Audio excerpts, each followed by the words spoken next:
rehab চেণ্টাৰত সুৰীয়া সময় মায়া মাথো মায়া পিছে কোন এইজন গায়ক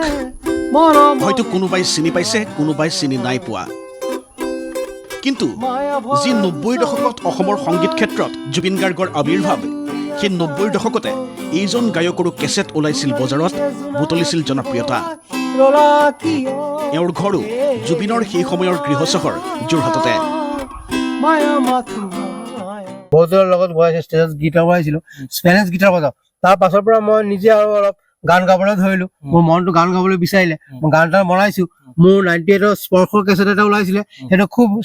অভিলাষ সৃষ্টি কৰিছিলে নদীৰ কেৱল গীত গোৱাই নহয় গীত ৰচি সুৰ কৰি শ্ৰোতাৰ মাজলৈ লৈ অনা এইজন গায়ক সুৰকাৰ যোৱা 4 বছৰে এক মানসিক ৰোগীৰ চিকিৎসা আৰু পুনৰ সংস্থাপন কেন্দ্ৰত চিকিৎসাধীন হৈ আছিল তেওঁক এনেদৰে চিকিৎসা প্ৰদানৰ অনুৰোধ আহিছিল স্বয়ং জুবিন গাৰ্গৰ পৰাও জুবিনৰ মোলৈ ফোন কৰিছিলে অহাৰ সময়ত বহুতো মানুহ তাত গেদাৰিং হৈছিলে বহুত শিল্পী জিতে বন্দাৰ লেখীয়া শিল্পীসকল আৰু বহুতো শিল্পী তাতে গোট খাইছিলে আমাক খুব মানে হেৰি কৰিছে যাতে সোনকালে সুস্থ হয় আৰু ভাল লগা কথা এইটোৱেই যে তেওঁ সম্প্ৰতি সুস্থ হৈ উঠিছে হাতত গীটাৰখন লৈ গাইছে জুবিনৰে সেই গান যি গানে ৯০ৰ দশকত আলোড়ন তুলিছিল অসমৰ সংগীত প্ৰেমীৰ মাজত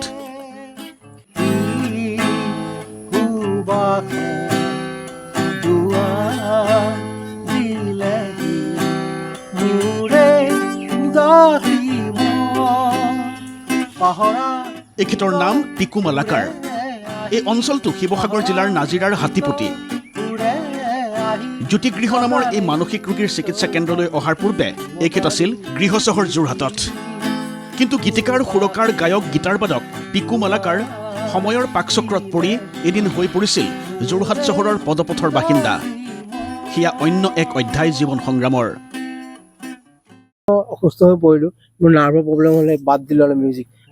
কৰাই বাদ দিলোঁ মিউজিক গীটাৰ নবজা টাচ নাথাকিলে তাৰপাছৰ পৰা মই এনেকুৱা হ'লো অকলশৰীয়া হৈ গ'লোঁ আৰু কিন্তু পিকু মালাকাৰৰ কণ্ঠত এটা বিশেষ হিন্দী গীত শুনি মুগ্ধ হয় নাজিৰাৰ জ্যোতিগৃহৰ স্বত্বাধিকাৰী নাছিৰ খান নামৰ এইজন ব্যক্তি ইতিমধ্যে অনুৰোধ আহে জুবিন গাৰ্গৰ পৰাও মই এতিয়া পিকুক মানে মই দেখা পাইছিলোঁ আৰু এটা পানী গেলেন লৈ পেলাই মানে এটা বৰ পুৰণা হিন্দী গীতৰ এটা মানুহে পাহৰি যোৱা এটা হিন্দী গান তেওঁ গাই আছিলে আৰু 2021 চনত কোভিডকালীন সেই জটিল পৰিস্থিতিৰ মাজতে জ্যোতিগৃহৰ এইসকল বিষয়ববীয়াই PPE কিট পৰিধান কৰি যোৰহাটলৈ গৈ ৰাজপথৰ পৰা উদ্ধাৰ কৰে পিকু মালাকাৰক প্ৰথমে তেজপুৰৰ মানসিক ৰোগীৰ চিকিৎসালয়ত কিছুদিন চিকিৎসা প্ৰদান কৰি অনা হয় নাজিৰাৰ জ্যোতিগৃহলৈ সেই সময়ত আমি PPE কিট কৰোণা টাইম আছিলে PPE কিট পিন্ধি পেলাই আমি গৈছিলোঁ যোৰহাটৰ বাগবাটৰ পৰা সেই সময়ত অহাৰ সময়ত বহুতো মানুহ তাত গেদাৰিং হৈছিলে আৰু জ্যোতিগৃহতেই এতিয়া সুস্থ হৈ পৰিছে পিকু মালাকাৰ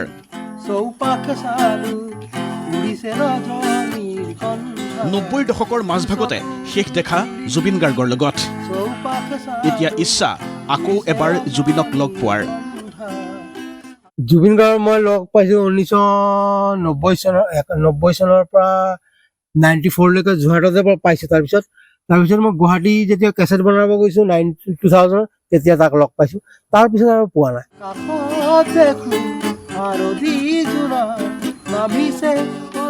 নাজিৰাৰ পৰা অংশুমান দত্তৰ ৰিপৰ্ট ND24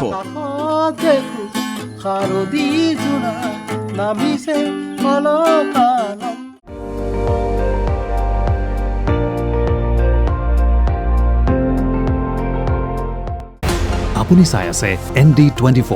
সৰ্বশ্ৰেষ্ঠ নহয় সৰ্বোত্তমৰ দৌৰ